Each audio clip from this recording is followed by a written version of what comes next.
All right, Coach. Heck of a non-conference schedule you guys put together. How is this? Yeah, right. How is this preparing you for conference play? Getting all these big tests, so to speak. I think it'll test us tremendously. I think it'll prepare us tremendously.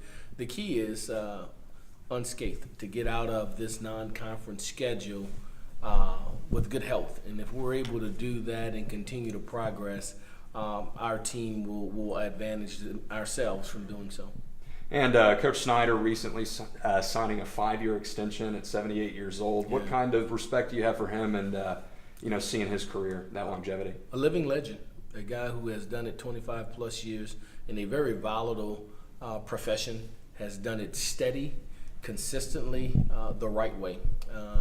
When you think of Bill Snyder, you think of someone of tremendous class, a team that is well coached, that's well prepared, and that you better play well when you play that team, because they will. So certainly a lot of respect for Coach Snyder and his staff.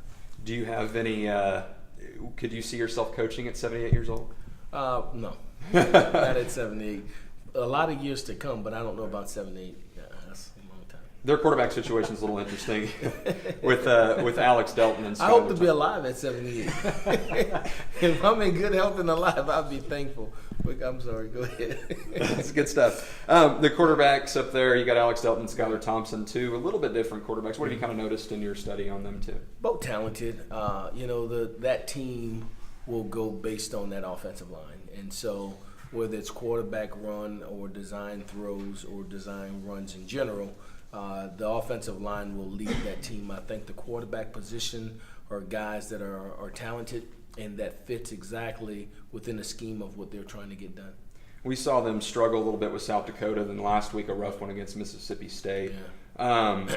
What kind of opportunity does that present for you guys, knowing that they are vulnerable? South Dakota State is a good football team, always have been.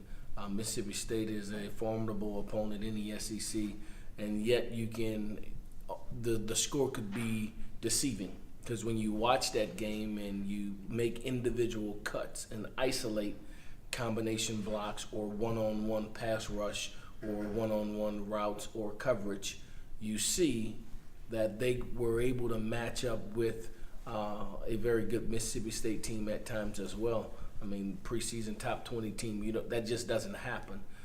They are a talented football team.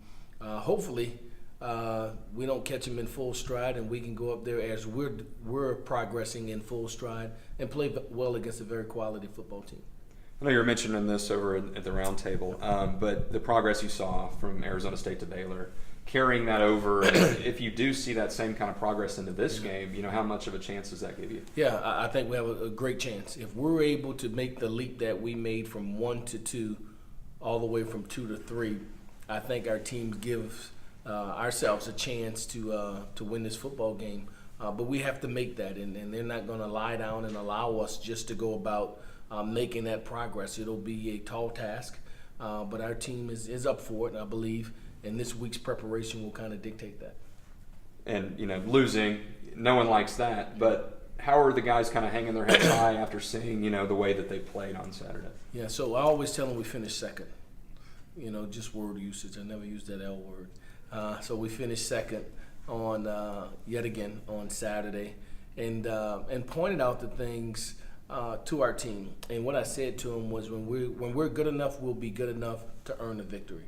Right now, we haven't been good enough to earn that victory, but we're much improved, and we're a much better team today on Sunday than we was last Sunday. And if we continue to do that, good things will happen for our team. Thank you, guys.